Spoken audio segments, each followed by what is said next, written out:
जय हिंद बच्चों। अगर बच्चों आप लोग कक्षा 9 के छात्र हैं और अर्धवार्षिक परीक्षा 2025-26 अंग्रेजी विषय की तैयारी कर रहे हैं तो ये वीडियो आपके लिए बेहद खास है। बच्चों आज हम लोग लेटेस्ट पैटर्न पर आधारित इंग्लिश विषय का क्वेश्चन पेपर देखेंगे जो कि आपके एग्ज़ाम के पॉइंट ऑफ व्यू से काफ़ी ज़्यादा इम्पॉर्टेंट है। यहाँ पर आपको सभी के सभी इम्पोर्टेंट क्वेश्चन पेपर देखने को मिलेंगे। अगर बच्चों आपने सारे के सारे क्वेश्चंस अच्छे प्रकार से रिवाइज कर लिए तो मैं कह सकता हूं कि आप सभी लोगों के एग्ज़ाम में 60+ मार्क्स 100% आएंगे। ठीक है बच्चों, सबसे पहले हम लोग यहाँ पर क्वेश्चन पेपर में सेक्शन ए को देखेंगे। तो बच्चों सेक्शन ए में आपसे एग्ज़ाम में MCQ टाइप्स के क्वेश्चंस पूछे जाएंगे, मतलब कि ऑब्जेक्टिव टाइप्स क्वेश्चन होंगे जो कि आप लोगों को अपनी OMR सीट पर भरने होंगे।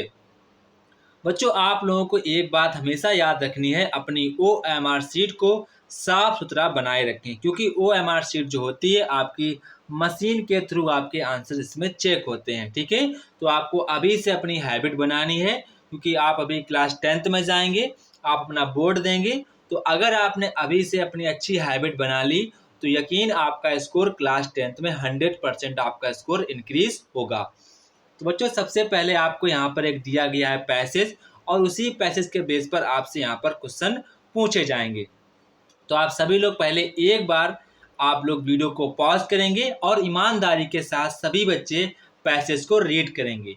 अगर बच्चों आप लोगों ने अभी पैसेज को रीड नहीं किया तो आपकी जो रीड करने की जो हैबिट है वो बढ़िया नहीं हो पाएगी। तो आप सभी लोग एक बार पैसेज को सभी लोग पढ़ेंगे और समझेंगे भी। ठीक है, तो आप लोगों ने वीडियो पॉज कर लिया होगा और यहाँ पर पैसेज को पढ़ा होगा।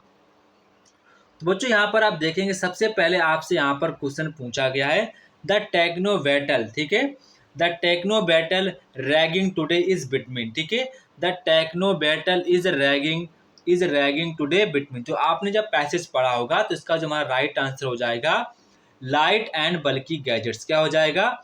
लाइट एंड बल्कि गैजेट्स। तो यहाँ पर आपका ऑप्शन नंबर सी वाला बच्चों करेक्ट आंसर हो जाएगा। इसके बाद यहाँ पर आपका क्वेश्चन नंबर 2 है one reason for the popularity of iPods and MP3 player is. तो इसका बच्चों जो हमारा राइट आंसर होगा ऑप्शन नंबर सी होगा they store many songs in a small size. जो आपका iPods होता है, जो आपका MP3 होता है, ये बच्चों एक स्मॉल स्टोरेज होते हैं जिसमें आपके सॉन्ग्स हैं, मूवी हैं, ये उसमें स्टोर रहते हैं। इसके बाद आपका क्वेश्चन नंबर 3 है the word meaning heard hard to handle due to size weight is. यहाँ पर कह रहे हैं कि hard to handle due to size और वेट, इसका जो मीनिंग क्या होगा जो आपके पैसेज में दिया गया है, तो इसका मीनिंग यहाँ पर क्या होगा वो यहाँ पर आपसे पूछ रहे हैं। तो बच्चों इसका जो मीनिंग हमारा होगा कम्बरसम होगा। क्या होगा? कम्बरसम। तो यहाँ पर आपको option number C will be right answer this question. इसके बाद बच्चों यहाँ पर आपका क्वेश्चन नंबर 4 आता है चूज द करेक्ट ऑप्शन। तो यहाँ पर आपसे कह रहे हैं कि what did the other children say about Einstein. ठीक है, तो आपके आइंस्टीन वाले चैप्टर से क्वेश्चन है। तो यहाँ पर कह रहे हैं जो दूसरा बच्चा था वो आइंस्टीन के विषय में क्या कह रहा था। तो क्या कह रहा था? कह रहा था ही वॉज स्टूपिड। क्या कह रहा था? He was stupid. तो यहाँ पर आपका ऑप्शन नंबर बच्चों डी वाला करेक्ट आंसर हो जाएगा, ऑप्शन नंबर डी वाला। इसके बाद यहाँ पर आपका क्वेश्चन नंबर 5 है where did the narrator have his meal. ठीक है, जो आपका यहाँ पर इसका मतलब होता है लेखक क्या होता है, लेखक ने अपना मील कहाँ पर रखा। तो कहाँ पर रखा था?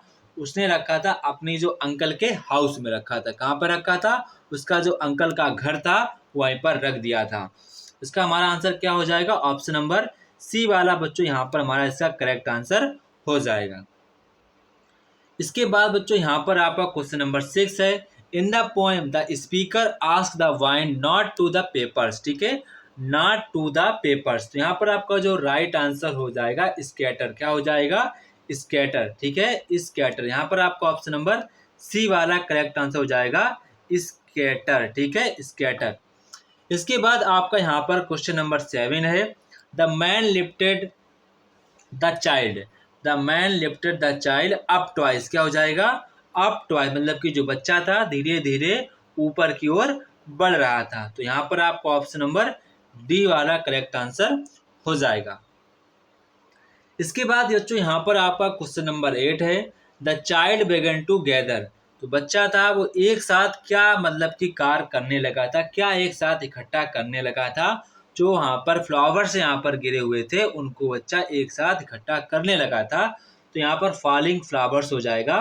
तो यहाँ पर आपका ऑप्शन नंबर बी वाला करेक्ट आंसर हो जाएगा। इसके बाद जो यहाँ पर क्वेश्चन 9 to 10 है, इसमें आपको पैसेज के बेस पर यहाँ पर आपसे क्वेश्चन पूछा गया है। सबसे पहले आप लोग यहाँ पर इस पैसेज को रीड करेंगे, ईमानदारी के साथ सभी बच्चे इसको रीड करेंगे। अगर बच्चों आप लोगों ने अभी रीड करने की हैबिट बना ली तो फिर क्लास 10th में आपकी काफ़ी ज़्यादा आपकी हैबिट अच्छी हो जाएगी। तो सभी बच्चे एक बार पैसेज को रीड करेंगे तो आपके रीड करने की जो आपकी एक्यूरेसी है वो 100% आपकी एक्यूरेसी इंक्रीज हो जाएगी। तो आप सभी बच्चों वीडियो को पॉज करेंगे और पैसेज को पढ़ेंगे। तो बच्चों यहाँ पर आपसे जो पहला क्वेश्चन यहाँ पर आपसे पूछा गया है, नेम ऑफ द लेसन। तो लेसन का आपको नाम बताना है जिस ये पैसेज पार्ट से लिया गया है। तो उसका पार्ट का नाम क्या है, द साउंड ऑफ म्यूजिक। क्या है, द साउंड ऑफ म्यूजिक। तो यहाँ पर आपका ऑप्शन नंबर बी वाला करेक्ट आंसर हो जाएगा। इसके बाद यहाँ पर आपसे क्वेश्चन नंबर 10 कह रहे हैं, who is the lesson about. ठीक है, who is the lesson about. तो इसका आंसर हमारा हो जाएगा इवलिन ग्लेनी। क्या हो जाएगा, इवलिन ग्लेनी, जो कि यहाँ पर आपका ऑप्शन नंबर ए वाला करेक्ट आंसर हो जाएगा। इसके बाद बच्चों यहाँ पर आपका क्वेश्चन नंबर 11 to 13 है, जो कि आपके ग्रामर के बेस पर यहाँ पर आपसे क्वेश्चन पूछे जाएंगे। तो बच्चों यहाँ पर आपसे पहला क्वेश्चन कह रहे हैं कि how many kinds of the letters are there. ठीक है, how many kinds of the letters are there. तो इसका हमारा राइट आंसर हो जाएगा 2। क्या हो जाएगा, 2। क्या हो जाएगा, 2। कौन कौन से होते हैं आपके 2 में। तो यहाँ पर आपके कौन कौन से होते हैं, एक तो आपका होता है फॉर्मल। कौन सा होता है, एक तो आपका होता है फॉर्मल एंड आपका सेकेंड होता है इनफॉर्मल। क्या होता है, इनफॉर्मल। ठीक है, एक आपका फॉर्मल, एक आपका इनफॉर्मल। इसके बाद यहाँ पर आपसे पूछ रहे हैं how many kinds of part of speech are there. ठीक है, तो कितने टाइप्स के आपके पार्ट ऑफ स्पीच होते हैं वो यहाँ पर आपसे पूछ रहे हैं। तो कितने होते हैं, वो आपके 8 होते हैं। कितने होते हैं, 8 आपके पार्ट ऑफ स्पीच होते हैं। इसके बाद आपका क्वेश्चन नंबर नेक्स्ट है, question number 13, he is a kind man, choose the adjective. तो यहाँ पर आपको बताना कौन सा आपका एडजेक्टिव है। तो देखो बच्चों यहाँ पर आपको बात ध्यान रखनी है, नाउन से पहले हमेशा आपका क्या आता है बच्चों, एडजेक्टिव। ठीक है, एडजेक्टिव से पहले हमेशा क्या आता है, एडवर्ब। ये बात आपको हमेशा ध्यान रखनी है। देखो यहाँ पर आप देखेंगे हम लोग, तो देखो बच्चों यहाँ पर जो आपका ही है वो क्या है, आपका ही तो हो जाएगा प्रोनाउन। क्या हो जाएगा, प्रोनाउन। और जो आपका मैन है ये आपका हो जाएगा नाउन। क्या हो जाएगा, नाउन। तो नाउन से पहले आपका यहाँ पर क्या लिखा है, एडजेक्टिव। क्या लिखा है, एडजेक्टिव। क्या लिखा है, एडजेक्टिव। तो ये आपका काइंड क्या हो जाएगा, एडजेक्टिव यहाँ पर आपका हो जाएगा। तो बच्चों यहाँ पर आपका ऑप्शन नंबर सी वाला बच्चों करेक्ट आंसर हो जाएगा। इसके बाद आपको यहाँ पर कहना है read the following extract the answer. तो बच्चों यहाँ पर आपको छोटा सा दिया गया पैसेज, इसको आपको रीड करना है, फिर आपको यहाँ पर इसके आंसर को देना है। ठीक है, बेसिकली आपकी ये पोएम है तो आप उसको रीड करेंगे। तो यहाँ पर आपसे पहला क्वेश्चन पूछा गया है, the phrase the wind God Windows means. यहाँ पर कह रहे हैं द वाइंड गॉड विंडोज, इसका मीन यहाँ पर फ्रेज में क्या है वो यहाँ पर आपको बताना है। तो इसका मीन क्या है, wind throw the weak away. The wind throws the weak away. तो यहाँ पर आपको ऑप्शन नंबर सी वाला करेक्ट आंसर हो जाएगा। इसके बाद यहाँ पर आपका क्वेश्चन नंबर 15 है, द फ्रेज यहाँ पर कह रहे हैं इसका जो फ्रेज आपको दिया गया है, इस फ्रेज का आपको बताना है इसका क्या मतलब है, इसका क्या सिंबल है, तो वो आपको यहाँ पर बताना है। इसका मतलब क्या है, poor and weak peoples live destroyed. जो पुअर लोग होते हैं, वीक लोग होते हैं, वो मतलब कि लोगों को डिस्ट्रॉय करते हैं, ऐसा इसका कहने का मतलब है। तो यहाँ पर आपका ऑप्शन नंबर बी वाला करेक्ट आंसर यहाँ पर आपका हो जाएगा। Option number B will be right answer this question. इसके बाद बच्चों यहाँ पर आपका वोकैब से क्वेश्चन संबंधित आते हैं, वोकैबुलरी एंड ग्रामर से क्वेश्चन आते हैं। तो यहाँ पर आपसे कह रहे हैं कि the cat sit on the mat, तो यहाँ पर आपको बतानी है चूज द करेक्ट प्रीपोजिशन। तो बच्चों यहाँ पर मैंने पहले से प्रीपोजिशन ऑन फिल कर दी है, तो इसका आंसर आपका क्या हो जाएगा, जैसे कि आपकी मैट है, जैसे कि आपकी जो मैट है, ठीक है, तो मैट के ऊपर यहाँ पर आपकी बिल्ली मौसी बैठी हैं, ठीक है, यहाँ पर आपकी बिल्ली मौसी बैठी हैं।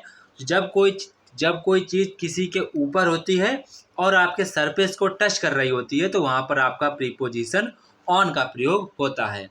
फिर से एक बार समझेंगे बच्चों आप लोग, जब ये आपकी जैसे कि आपकी मैट है और यहाँ पर आपकी बिल्ली मौसी आई और यहाँ पर बैठ गई आकर, ठीक है, यहाँ पर वो बैठ गई, तो बिल्ली मौसी की जो पूँछ है, जो उनके पैर हैं, जो उनका पेट है, वो यहाँ पर मैट में टच कर रहा है। तो जब कोई सरफेस आपकी किसी के साथ टच होती है और वो ऊपर होती है तो वहाँ पर आपका प्रीपोजिशन ऑन का प्रयोग किया जाता है। तो यहाँ पर आपका ऑप्शन नंबर ए वाला करेक्ट आंसर हो जाएगा। इसके बाद यहाँ पर आपसे कहना है how many types of article, तो यहाँ पर आपके कितने टाइप के आपके आर्टिकल्स होते हैं वो यहाँ पर आपको बताना है।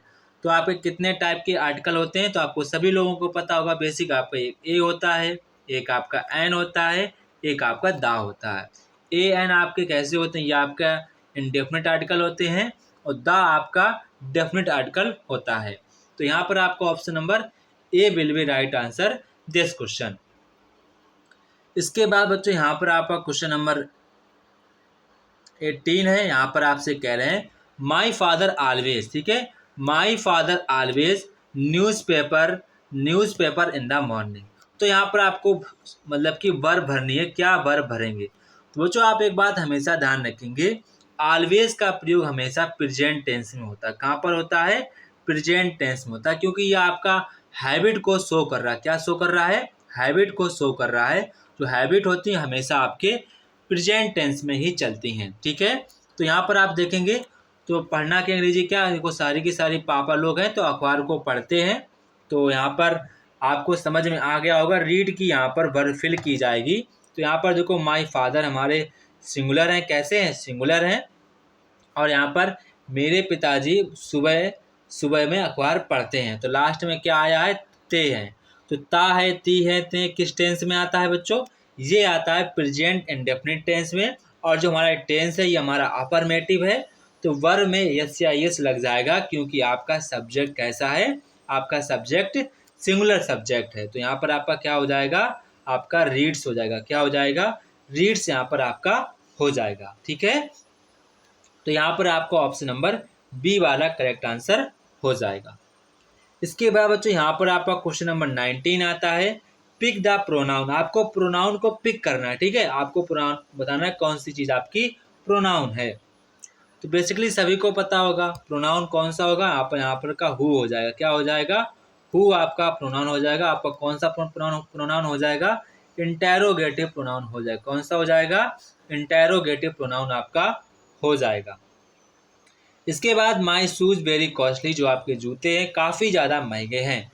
तो यहाँ पर इस तो लगेगा नहीं, ठीक है, my shoes are very costly. तो यहाँ पर क्या लिखेंगे, तो my shoes are very costly. तो यहाँ पर आपका ऑप्शन इज है, आर है, डिड है, डू है। तो यहाँ पर इसी के अकॉर्डिंग यहाँ पर आपको बताना है। तो आप सभी लोग इसका आंसर मुझे कमेंट बॉक्स में कमेंट करके बताएंगे कि इसका आंसर क्या होगा। देखते हैं कितने बच्चे इसका आंसर सही देते हैं। जिस बच्चे का आंसर सही होगा उसका आंसर हम कमेंट बॉक्स में पिन कर देंगे, ठीक है। तो बच्चों अब हमारा सेक्शन बी आता है। सेक्शन बी आपका सब्जेक्टिव टाइप्स क्वेश्चन होते हैं। इसमें आपको एक पैसेज दिया जाएगा, जो कि आपका पैसेज यहाँ पर 4 मार्क्स का पैसेज है। बच्चों मैं आपसे एक बात कहना चाहूँगा, अगर आपको क्वेश्चन आते हैं तो काफ़ी अच्छी बात, अगर नहीं आते हैं तो आपको एग्ज़ाम में कभी भी ये क्वेश्चन आपको छोड़कर नहीं आना है, ठीक है। कुछ ना कुछ आप पैसेज में कुछ में आप जो भी आप बना पाते हैं, बना के लिख पाते हैं, वो आप पैसेज से यहाँ पर कन्वर्टेड करके लिख सकते हैं, थोड़ा बहुत आप कर सकते हैं, ठीक है। लेकिन कभी भी आपको छोड़कर नहीं आना है कि हमको ये क्वेश्चन नहीं आता है। तो सबसे पहले आप लोग एक बार पैसेज को रीड करेंगे, देन यहाँ पर हम क्वेश्चंस को पढ़ेंगे। तो पहले आप लोग पैसेज को रीड करेंगे, वीडियो को पॉज करेंगे, देन यहाँ पर आप पैसेज को रीड करेंगे, ठीक है। तो बच्चों यहाँ पर जो आपका पहला क्वेश्चन है, how old was Evelyn when she went to royal Academy of Music. ठीक है, मतलब यहाँ पर कह रहे हैं कि जब आपके मतलब कि she went to royal academy music मतलब वो गई थी, तो जो रॉयल जो मतलब कि एल्विन थे वो कितने साल के थे, ये यहाँ पर आपसे पूछ रहे हैं। तो देखो सभी को पता है, जब सी मतलब यहाँ पर किसी के लिए यूज किया गया होगा, जब वो रॉयल अकेडमी म्यूजिक में गई थी तो एवलिन कितने साल के थे, वो था ना कितने साल के वो थे, तो कितने साल के थे, 17 ईयर्स के लिखेंगे। तो आपको आंसर क्या लिखेंगे, Evelyn was 17 years old when she went to the Royal Academy of Music। ये आपको आंसर लिख देना है। इसके बाद यहाँ पर आपसे क्वेश्चन पूछ रहे हैं, when was her deepness first notice and confirmed। ठीक है, मतलब कि when her deepness and first notice confirmed। तो यहाँ पर देखो फर्स्ट नोटिस इज confirmed, तो यहाँ पर आपको इसका आंसर कहाँ पे मिलेगा, देखो यहाँ पर देखो लिखा है, rush hour crowds jostled on the underground platform a slight girl. ठीक है, a slight girl looking younger than 17 years she was nervous yet excited. ये आपको यहाँ पर आंसर लिख देना है। ठीक है, इसके बाद बच्चों यहाँ पर आपसे क्वेश्चन नंबर 22 पूछ रहे हैं, answer any one in about 60 word. 2 marks का आपका क्वेश्चन है। ठीक है, तो यहाँ पर आपसे कह रहे हैं कि आपको किसी एक क्वेश्चन का आंसर लिखना है। यहाँ पर पहला क्वेश्चन पूछ रहे हैं, how does Kezia begin to see her father as a human beings. And आपसे सेकेंड क्वेश्चन पूछ रहे हैं, who were Abdul Kalam's house friend and what did they become. तो यहाँ पर आपको दो में से किसी एक क्वेश्चन का आंसर लिखना है। जिस भी क्वेश्चन पर आपको 100% कॉन्फिडेंस हो कि आप इसका आंसर लिख पाएंगे, तो आप उसी क्वेश्चन का आंसर देने का प्रयास करें। ठीक है, इसके बाद यहाँ पर आपका क्वेश्चन नंबर 23 है, आंसर एनी वन। ठीक है, आपको यहाँ पर आंसर एनी वन करना है। ठीक है, आंसर एनी वन यहाँ पर आपको आंसर देना है। तो यहाँ पर आपसे क्वेश्चन कह रहे हैं, where was Abdul Kalam's house. आपका अब्दुल कलाम का घर कहाँ पे था। What was what was Jeremy's real intention when he offered to pack. इसके बाद आपसे यहाँ पर क्वेश्चन पूछ रहे हैं, why did Aurangzeb ban to playing the pungi. ठीक है, तो औरंगजेब ने पंगी को खेलने से क्यों बैन कर दिया था, उसका आंसर यहाँ पर आपको लिखना है। किसी दो के ही आपको यहाँ पर आंसर लिखने हैं। ठीक है, जो आपको आसान लगे वही आप क्वेश्चन करेंगे एग्जाम में। इसके बाद बच्चों यहाँ पर आपकी मैचिंग करनी है, आपको यहाँ पर मैच करना है। तो बच्चों यहाँ पर मैचिंग बिल्कुल आपकी सही मैचिंग है, यही मैचिंग होगी, इसका इससे होगा, इसका इससे होगा, इसका इससे, इसका इसके। ठीक है, तो कई बार एग्जाम में ऐसा होता है कि आपकी मैचिंग बिल्कुल सही होती है और बच्चे उसमें कंफ्यूज हो जाते हैं। तो आपको थोड़ा बहुत यहाँ पर ध्यान रखना पड़ेगा, आपको थोड़ी बहुत आपकी वोकैब अच्छी होनी चाहिए। वोकैब आपको करना क्या है, जब आपके स्कूल में आपके चैप्टर्स रीड कराए जाते हो, तो उन चैप्टर्स पर आपको अच्छे प्रकार से फोकस करना है। अभी तो आपके हाफ ईयरली एग्जाम है, कोई बात नहीं, जब आपका एनुअल एग्जाम होगा तो आपको पहले से बात ये ध्यान रखनी है, हर चैप्टर्स की आपको समरी पता होने चाहिए, तो जितने भी आपके डिफ़िकल्ट वर्ड हैं उनकी आपको मीनिंग पता होनी चाहिए। अगर बच्चों ये काम आपने अभी से स्टार्ट कर दिया, तो फिर आप हाई स्कूल में जब आप फर्दर किसी एग्ज़ाम की तैयारी करेंगे तो वहाँ पर आपको काफ़ी ज़्यादा हेल्पफुल करेगा। ठीक है, तो ये बात आपको ध्यान रखनी है। इसके बाद जो यहाँ पर आपको स्टैंजा दिया जाएगा, उस स्टैंजे से बेस से यहाँ पर आपसे क्वेश्चन पूछे जाएंगे। तो पहला यहाँ पर आपसे क्वेश्चन पूछ रहे हैं, what does the travel find himself. तो ट्रेवल ने अपने आप को कहाँ पर पाया था, तो अब इसका आंसर लिख सकते हैं, the travel finds himself at a fork in the road in the forest having to choose between two paths. ठीक है, इसके बाद यहाँ पर आपका क्वेश्चन नंबर नेक्स्ट है, what does a yellow wood mean. ठीक है, येलो वुड मीन का क्या मतलब है वो यहाँ पर आपको बताना है। तो बच्चों येलो वुड मीन्स का मतलब है फॉरेस्ट ड्यूरिंग ऑटम। ठीक, क्या हो जाएगा, फॉरेस्ट ड्यूरिंग ऑटम। ठीक है, इसके बाद यहाँ पर आपसे क्वेश्चन कह रहे हैं कि आपको सेंट्रल आइडिया लिखना है, जो कि आपका 3 मार्क्स का है। तो आपको जो आपको अच्छा लगे वो यहाँ पर आप दो में से किसी एक पर सेंट्रल आइडिया लिख सकते हैं। इसके बाद यहाँ पर आपसे और मैं कह रहे हैं, अगर आपको सेंट्रल आइडिया नहीं लिखना है तो आपको 4 लाइन्स की पोएम लिखनी है, जो कि इस क्वेश्चन पेपर में ना आई हो। ठीक है, तो आपको 2 पोएम याद करनी है, ऐसा नहीं कई बच्चे एक ही पोएम याद कर लेते हैं, तो वो पोएम कभी कभी क्वेश्चन पेपर में आ जाती है, फिर आप उसको यहाँ पर नहीं लिख पाते हैं। तो आपको 2 पोएम याद करनी है। अगर मान लेते ये वाली हमारे एग्जाम में आ गई तो आप इसको लिख देंगे, अगर ये वाली एग्जाम में आ गई तो आप इसको लिख देंगे। ठीक है, इसके बाद यहाँ पर आपका क्वेश्चन नंबर 27 आता है। Answer any two in about 25 words. यहाँ पर आपको आंसर देना है। आपको यहाँ पर किसी 2 क्वेश्चंस के आपको यहाँ पर आंसर करने हैं। तो पहला यहाँ पर आपसे कह रहे हैं what are the things the child wants to fair why. इसके बाद यहाँ पर आपसे कह रहे हैं कि how is Iswaran in asset in Mahendra. ठीक है, तो यहाँ पर आपको 2 में से किसी एक क्वेश्चन का यहाँ पर आपको आंसर देना है। इसके बाद बच्चों यहाँ पर आपसे ग्रामर के क्वेश्चंस आते हैं। तो पहला यहाँ पर आपसे कह रहे हैं कि आपको यहाँ पर इसको रीऑर्डरिंग करनी है। क्या करनी है? रीऑर्डरिंग करनी है। तो कैसे करेंगे? सबसे पहले यहाँ पर आपको लिखना होगा द गंगा। क्या लिखेंगे? द गंगा। इसके बाद आपको लिखना है rises, the Ganga rises in the Himalayas. क्या लिखेंगे? In the Himalayas. क्या लिखेंगे? In the Himalayas. तो ये आपका रीऑर्डरिंग हो जाएगा।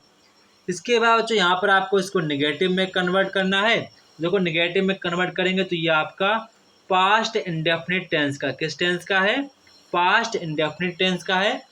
तो अगर हम निगेटिव करेंगे तो वहाँ पर आपका डिड नॉट लग जाएगा, डिड नॉट लग जाएगा, और साथ साथ में आपकी वर्ब की आपकी फर्स्ट फॉर्म यूज हो जाएगी। कौन सी फॉर्म यूज होगी? फर्स्ट फॉर्म यूज हो जाएगी। तो करना क्या होगा मुझे? I did not. अब बाय बॉट की फर्स्ट फॉर्म लग जाएगी तो क्या लग जाएगी? Buy a TV yesterday. क्या लिखेंगे? Buy a TV yesterday. ये आप यहाँ पर लिख देंगे तो ये आपका बन जाएगा। ठीक है, इसके बाद यहाँ पर आपका क्वेश्चन नंबर सी है। यहाँ पर आपको पैसिव वॉइस में कन्वर्ट करना है। किस में कन्वर्ट करना है? पैसिव वॉइस में। तो यहाँ पर देखो पहले आपका पैसिव वॉइस कन्वर्ट कर, तो पहला आपका क्या आ जाएगा? पहले आपका आ जाएगा ऑब्जेक्ट क्या हो जाएगा? Her work. क्या हो जाएगा? हर वर्क इज, फिर आपका बीइंग लगता है। क्या लगता है? बीइंग लगता है। फिर यहाँ पर डूइंग की थर्ड फॉर्म लगेगी, डूइंग डन बाई सुशीला। क्या लिखेंगे? सुशीला। ठीक है, सुशीला। ऐसे आपका ये बन जाएगा। इसके बाद यहाँ पर आपको इनडायरेक्ट बदलना है, आपको यहाँ पर इनडायरेक्ट स्पीच में कन्वर्ट करना है। तो यहाँ पर देखो किंग हमेशा कहेगा नहीं, किंग हमेशा ऑर्डर देगा। क्या देगा? ऑर्डर देगा। The king ordered. क्या लिखेंगे? The king ordered the servant. क्या लिखेंगे? The king ordered the servant not to. क्या लिखेंगे? नॉट टू, क्योंकि आपका जो सेंटेंस है ये आपका यहाँ पर एक आदेश वाला वाक्य, तो उसको हम लोग टू से लगाते हैं। ठीक है, तो नॉट टू कम लेट, ये आपका यहाँ पर बन जाएगा। इसके बाद बच्चों यहाँ पर आपको ट्रांसलेट करना है। क्या करना है? ट्रांसलेट करना है। मैं कक्षा 9 में पढ़ता हूँ, तो इसकी अंग्रेजी क्या हो जाएगी? I study in class 9th। ये आपका आंसर हो जाएगा। मैं अपनी कक्षा का मॉनिटर हूँ, तो मैं अपनी कक्षा का मॉनिटर, इसके नीचे क्या हो जाएगी? I am the monitor of my class. ये आपका हो जाएगा। ठीक है, इसके बाद देखो यहाँ पर लिखा है श्री अजय पाठक हमारे अध्यापक हैं। ठीक है, श्री अजय पाठक हमारे अध्यापक हैं, तो आप क्या लिखेंगे? मिस्टर अजय पाठक। ठीक है, mister Ajay Pathak is our class teacher. ठीक है, इज आवर क्लास टीचर। इसके बाद हमारी कक्षा में पंडित जवाहरलाल नेहरू की बड़ी तस्वीर है। तो हमारी कक्षा में पंडित जवाहरलाल की बड़ी तस्वीर। तो अब मेन आपका सेंटेंस क्या है? पंडित जवाहरलाल नेहरू की बड़ी तस्वीर। ये आपका मेन सेंटेंस। तो आप कैसे बनाएंगे? There is a big picture of Pandit Nehru in our classroom. तो ये आपकी बन जाएगी। इसके बाद यहाँ पर लिखा है हमारी कक्षा के सामने गुलाब के बहुत से पौधे हैं। तो हमारी कक्षा के सामने तो क्या हो जाएंगी, there are many rose plants in front of our classroom. ठीक है, ऑफ आवर क्लासरूम। हमारी कक्षा में 2 मानचित्र हैं। हमारी कक्षा में 2 मानचित्र हैं। तो क्या बनेगा, there are two maps in our classroom. हमारी कक्षा को आदर्श कक्षा का पुरस्कार दिया गया। तो क्या लिखेंगे, हमारी कक्षा को, तो क्या हो जाएगा, आवर क्लासरूम हैज बीन, ठीक है, has been awarded the ideal, ठीक है, आइडियल क्लास रूम प्राइज। तो ये आपकी पूरी स्टोरी ट्रांसलेट हो गई है। ठीक है बच्चों, यहाँ पर मैं बेसिक एक बात से बात कहना चाहूँगा। इस वाले स्टोरी में कुछ नहीं, सिर्फ आपको यहाँ पर देयर का यूज करना सिखाया गया था। किसका यूज करना सिखाया गया था, देयर का यूज करना सिखाया गया था।